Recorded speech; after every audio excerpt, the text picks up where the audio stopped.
Brought to you by Moonbeam Multimedia. This is 16 to 1, a podcast about education, teaching, and learning.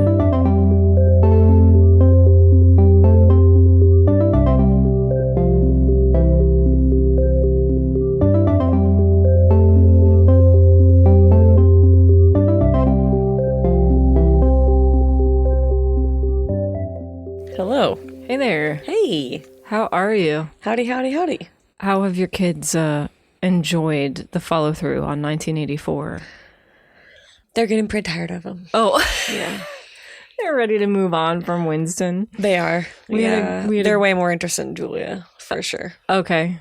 We had a great discussion on that in our last episode. If you haven't checked that out, your colleague Allison came back and joined us for another episode on teaching 1984. We really enjoyed that discussion. So Yeah. your kids are tired of Winston, though? Yeah. It sounded like they were already tiring of They him. were. Mhm. This has just kind of sealed it for them. By the time we record our last episode before our break, I'll have a better update. I think we should be about done. So Okay. I can give you the full rundown then. Yeah. I want to know. I've been eager to follow along with their reactions to him. Has Winston been snatched up by the authorities yet? It's like the next chapter. Okay. It's like tomorrow Okay. in class. Oh, Yeah. fun. Okay. All right. Well, So- keep us updated. Yep. Anything else? Anything going on in your life? That Made you it through the first 9 weeks. Made it through parent-teacher conferences. So just hanging on now. We do have one more episode before our little winter break that we're going to take, and we'll be back with a new season after the final episode in 2 weeks. And in the meantime, if you'd like to stay up to date on the podcast, go ahead and sign up for the email newsletter to get the latest updates, episode announcements, resources, and workshop offerings from Moonbeam Multimedia. That is us. Also, if there's a story in your local educational community that you think we should cover on the show, we'd love to hear about it. Please contact us using our website or write hello@16to1.com.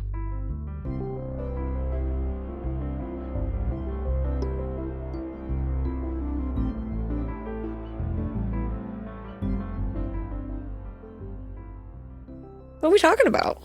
What are you thinking about? I'm doing a little reflecting on the year because, like you mentioned, we're ending we're nearing the end of 2025, and it's been a year here. It's been a year here. I bet every single year, this podcast starts to sound like this at about this time. Well, yeah, It's been a year. it has. It has been a year every year. But this year, I don't know. It feels different this year. There's a lot of uncertainty and turmoil going on in our educational institutions. You've been feeling it. We have both curricula and educational systems that have existed for a long time here have kind of come under attack or started to be questioned or kind of face new contests of legitimacy. And we have some new and emerging debates over things like the curation of our history and national identity and things like that. And there are all these kind of ripple effects into education policy and, museums and cultural institutions and schools. So I don't know. Do you feel like it's fair to say that the question of the purpose of school feels like it's up for debate again? Yes. Okay. Yeah. I think we are just mostly babysitters. Oh, really? You think that de facto that's what I think teachers have become? I think it, especially since COVID, it has felt more and more like school is important because it's where kids go when parents work, not because it is important to go to school to learn. It's kind of remarkable to hear a teacher say that. So I'm just going to say, like, you feel it's that way because that is how you are looked at, or how. I mean, that's what I hear people say. When we have conversations about our calendar or our schedule. One of the first things that we have to consider is, well, parents expect their kids to be here on a Monday through Friday during this time of year. So it's just an interesting perspective to think from. A lot of our feedback is that our schedule changes and things like that are hard on parents, which I'm sure they are for some, but it feels like most of our decisions are made from that pocket. Yeah, and I mean, I think we keep hitting on it in some of your classroom observations. Like, your students are not immune to these conversations that are happening around them and that the adults in their lives are having. And I think I hear more and more from teachers that they feel like they're doing a good job in their day if they can get a student interested in anything. For sure. So anyway, without being too terribly despairing about it, all of this has put me in a reflective posture, and I've been looking for some sort of perspective from history or from people who have come before us in different contexts of social change and things like that. Yeah. And I ran across the biography of a woman named Septima Poinsette Clark. When I started reading farther, I fell down a rabbit hole, and I was like, oh my gosh, there are so many. This woman has everything, and she intersected with everything, and she was just incredible. But I started reading about her, and I fell down many research rabbit holes. At one point, we got to John Jacob Astor. She intersected with some huge figures of the civil rights movement. Martin Luther King Jr. actually referred to her as the mother of the movement. Anyway, that's kind of how I stumbled into this. I was really looking for context in history to feel like I could place my feet on firm ground somewhere. Yeah.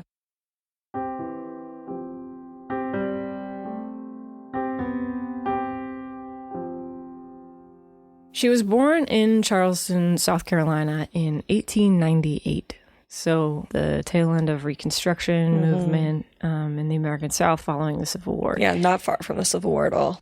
I feel like I say this a lot of times. We're so not far removed from this history. We're really not. We're not far at all removed from this history. I feel as though a feature of my education, my public school education growing up, was the sense that this stuff was in the past. Right. In a way that means that, yes, in a way that is like, oh, we now have perspective on these things and we've evolved beyond this. I don't look at this, what I consider to be very recent past history, and get that feeling that we've moved beyond. No. So anyway, just throwing that out there. 1898, she's born. Her father was enslaved at birth on the plantation of U.S. politician Joel Roberts Poinsette. Yes, that is the guy whose name is regionally associated here in the U.S. with a Christmas plant. This Poinsette guy was the first minister to Mexico at some point and an amateur botanist, and he sent samples home from Mexico. He stamped his name on the poinsettia plant. That's so rude. I didn't know this guy's name offhand, but in Septima Poinsette's some articles about her, he was mentioned as like a prominent politician. And I'm like, what does it mean to be a prominent politician at this time?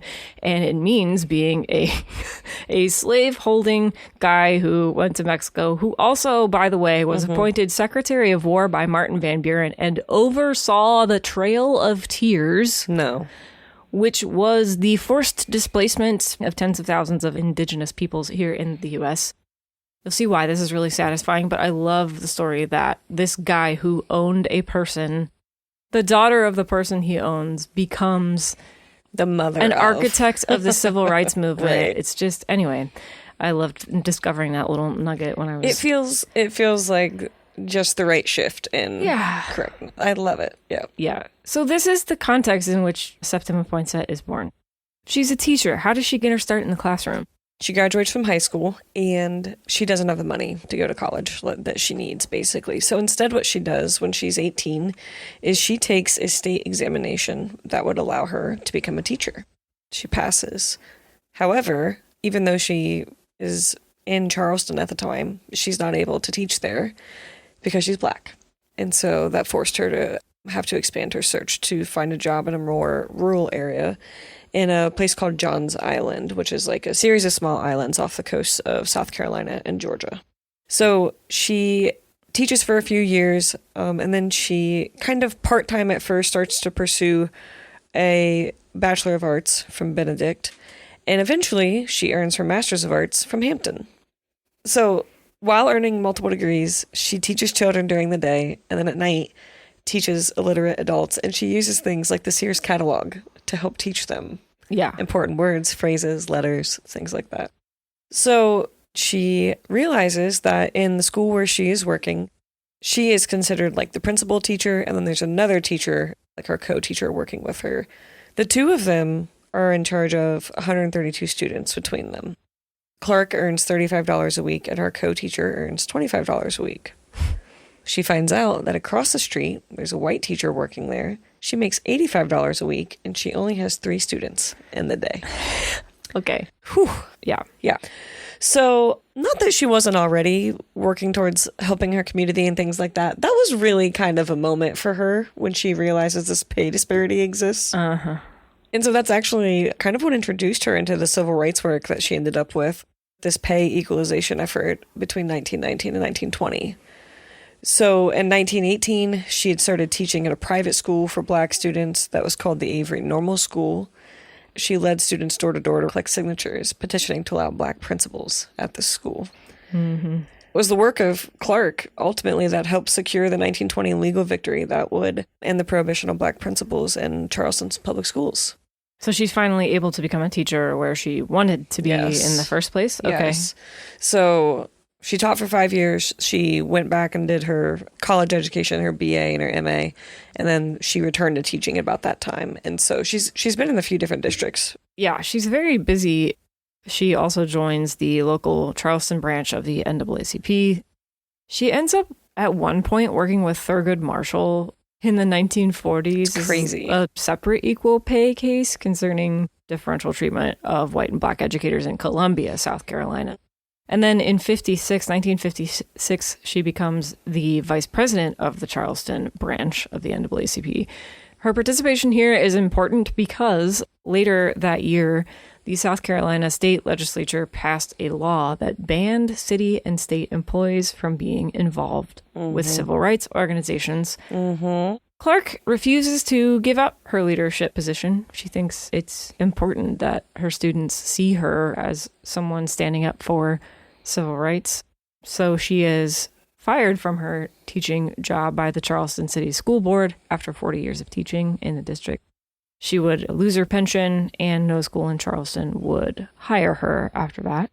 She's pretty thoroughly motivated to be a force for social change at this point. She turns all of her energy toward this process of addressing the legacy of Reconstruction. So we have poll taxes and literacy tests. Mm-hmm. What are these, and what role do they play in Septima Clark's life? I mean, the goal of a poll tax and literacy test is disenfranchisement, right? So poll taxes are something that were used in a lot of states, actually, in the United States, throughout history, but they were collected as a requirement to vote. This practice wasn't eliminated until the Voting Rights Act of 1965, and every person paid the same amount regardless of their income.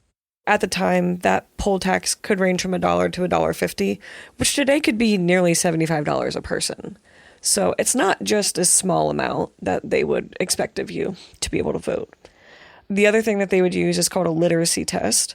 They actually started in the late 1800s and were used up until the Voting Rights Act of 1965. But these were basically tests that disproportionately impacted Black voters because they were given by white clerks who would basically just decide if you passed or not. Some versions of these tests might require a 100% accuracy score, and others were just sort of like arbitrarily decided.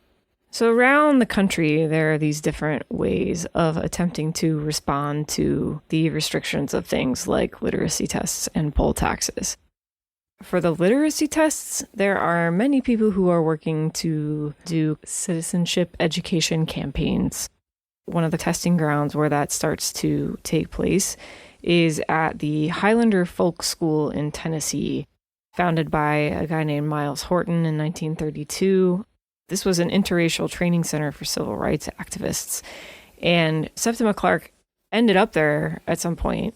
Actually, it was Septima's cousin, Bernice Robinson, who was hired as the first teacher in the Citizenship Schools program because she had also attended workshops at the Highlander Folk School in Tennessee. Okay. So it was in the family.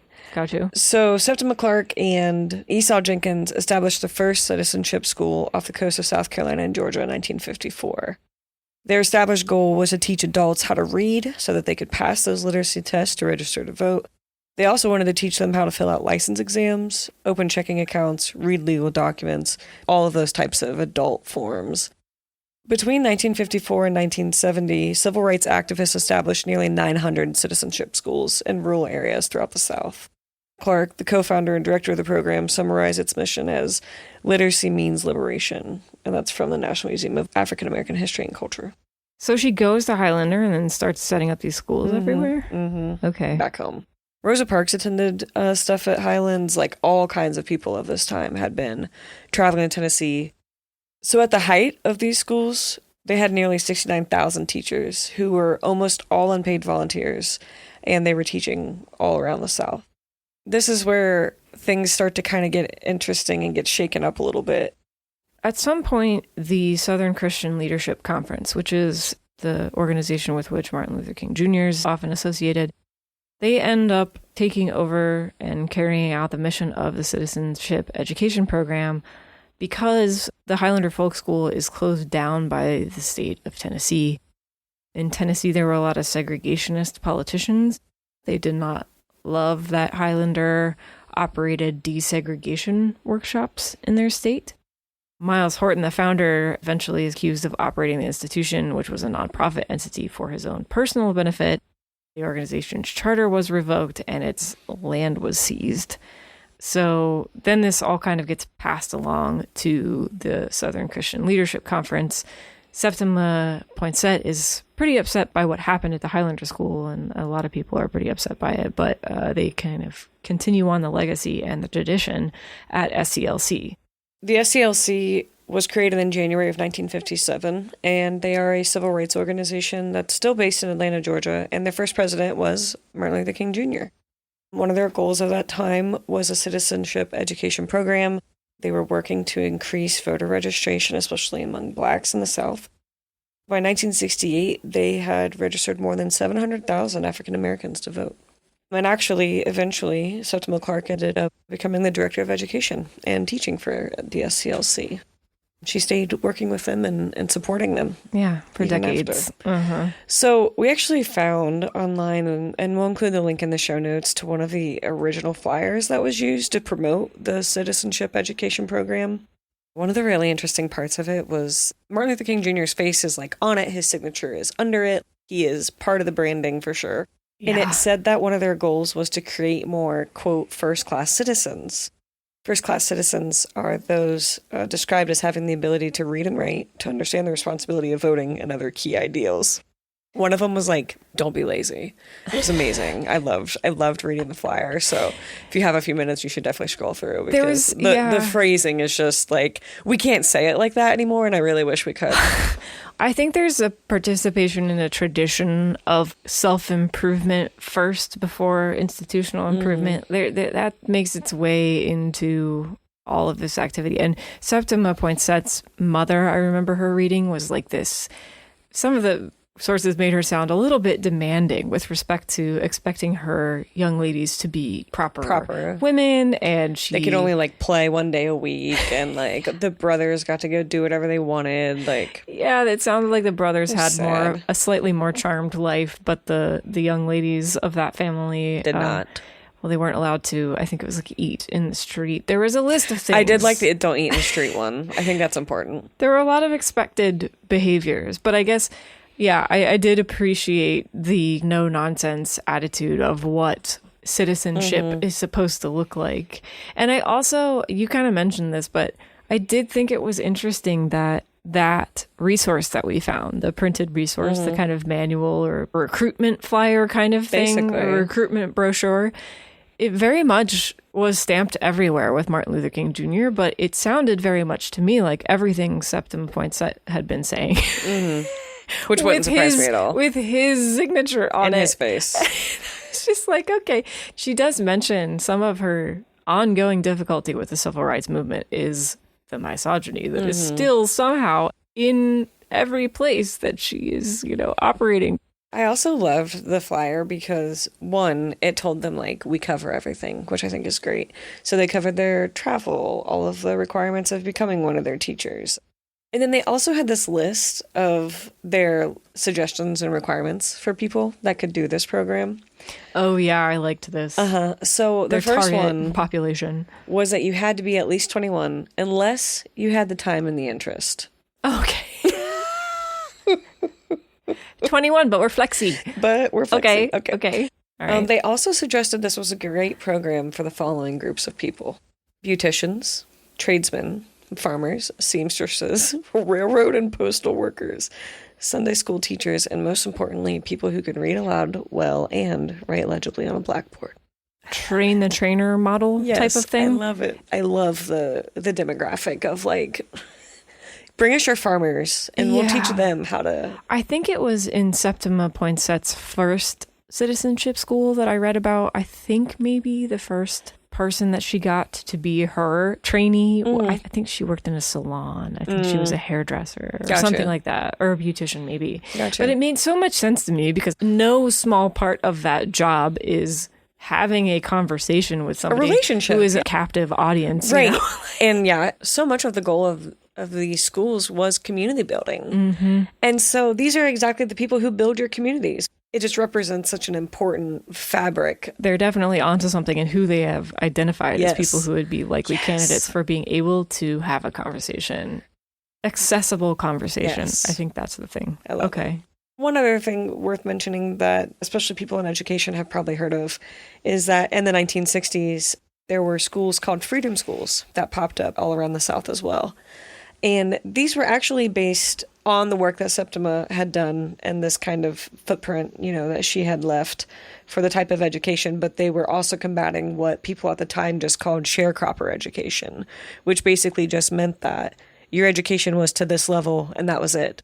So freedom schools do pop up. They are not created by Septima, but they are certainly inspired by the work that she did. So, but they were fighting the same battles in a lot of ways.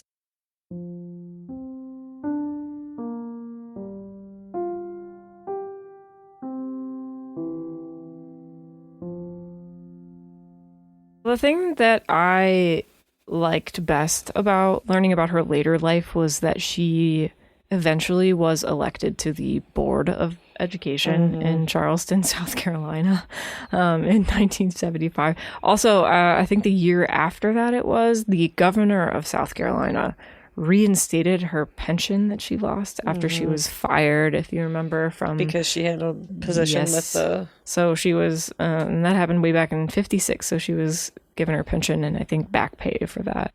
She should have. Yeah, she ended up getting the Living Legacy Award from President Jimmy Carter in 1979. She had her hands in everything. She was everywhere. She built this network. She did the hard and unsung work of organizing and putting people together and getting everyone on the same page and deciding how to package up something as important as literacy for the proper functioning of democracy. She opened up new possibilities in this country. It was really encouraging to me to see somebody who even, she overcame so many different kinds of barriers. We were talking about the stuff about her being a woman and being spoken down to. The co-creator of SCLC, his name was Ralph Abernathy. He was a board member contemporaneous to her, and he would frequently ask Martin Luther King Jr., hey, in front of her, what is this lady doing here on the board? Why does she get to have a voice in all of this? And Martin Luther King Jr., who notoriously didn't always handle his relationships with women all that well either, he would say, well, she's the originator of the citizen education program, and she's brought us thousands of votes and tons of monetary support over the years. This is a woman who has had an She was well known. Yeah, she's a huge influence on the SCLC. And so anyway, I thought it was interesting that even then, even in the midst of all of that, they're like, what is she doing at the table? All this coalition building, and you're still like, I don't know, she's the lady, should she be here? Like, okay. Like, she's already here, Abernathy. Yeah, she is owed so much, truly. And I really did find this story inspiring because she started with the smallest version of the problem that she could find in her own community, and she grew it to this nationwide network. The one thing that we we joked about earlier, like falling down all these rabbit holes. Like, I ended up reading the actual text of the John Lewis Voting Rights Act. I've never actually read that text, but that doesn't exist, right? Without the work of people like, of course, John Lewis, who was also there doing that work on the streets with them. Yeah. But like Chelsea said, we're taught this is so far, and none of it's that far. I remember John Lewis dying just a few years ago, and this, and so we're not that far from these things. Well, it also feels like we're taught that the relationship between education and the proper functioning of democracy is an abstract one. Like, it's nice to be able to critically think or whatever. This woman was a teacher. She knew the power of education to further one's community, to build a community. It's nice to know that there was somebody who could build something so impressive just from attending a workshop. Yeah. And then taking home that information and just multiplying it. Yeah.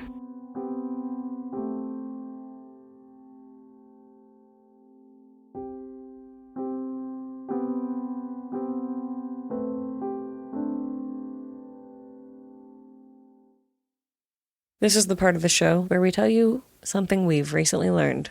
You want me to start? Yeah. Okay, so this is a month-old news at this point, but it's still important. Baker and Taylor is closing, and they were one of the biggest suppliers of books to libraries in the United States. I actually started to learn about this because I came upon a TikTok from the Columbus Public Library's account. And they were talking about their switch and the struggle that they were kind of dealing with because of this loss of an important supplier. So if your library seems behind or doesn't have as many titles and things like that, there's probably a good reason for it. And it's because many of them are being forced to now find books from even fewer suppliers. Mm-hmm. So we'll probably see our library struggle a little bit just to get through this, but just be patient with them. If you're somebody out there with a great idea, a little bit of money, and like some entrepreneurial spirit, libraries could really use some innovation on this front. Go start a publishing company that serves libraries. Okay. What did you learn? How to start a publishing company to serve a library? Okay. Unfortunately not this week. I learned about a website called everycrsreport.com. What's that? Well, it's pretty nerdy, but CRS meaning Congressional Research Service. This is from their About page. CRS reports are the best way for anyone to quickly get up to speed on major political issues without having to worry about spin from the same source Congress uses. So this is a compendium of more than 27,000 CRS reports. It's maintained by this nonprofit entity. I've used this resource a couple of different times when researching policy and legislation for the show. So that's what I learned about. It's kind of a neat resource. Just one quick note. We kind of started off the episode talking about like how the year has felt long and hard and all of these things, but like I am just reminded to look for the helpers and to be those helpers if you can't see any. I'm seeing some really wonderful things in our communities, and it brings me great joy and peace and humanity at the time. Final thoughts, parting shots? Anything for the listeners? No, I think I already said it. All right. We'll talk to you again in 2 weeks for our final episode of this season. See ya. Bye.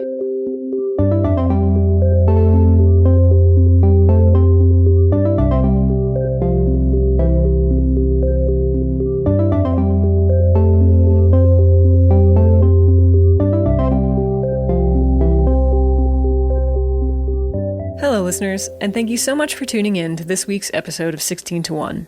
This show is produced by a two-woman team, your co-hosts Katie Day, our lead researcher and social media manager, and Chelsea Adams, that's me. I edit and produce the show, and I also make the music you hear in our episodes. Please consider subscribing to the show or recommending it to a friend or colleague. We love word-of-mouth support. Visit our website at 16to1.com for show notes and resources, or to get in touch with us. 16 to 1 is sponsored by Moonbeam Multimedia, a firm that partners with civic innovators, educators, and mission-driven organizations to help create stronger communities. Are there mosquitoes in Nashville, do you think? Probably. Okay.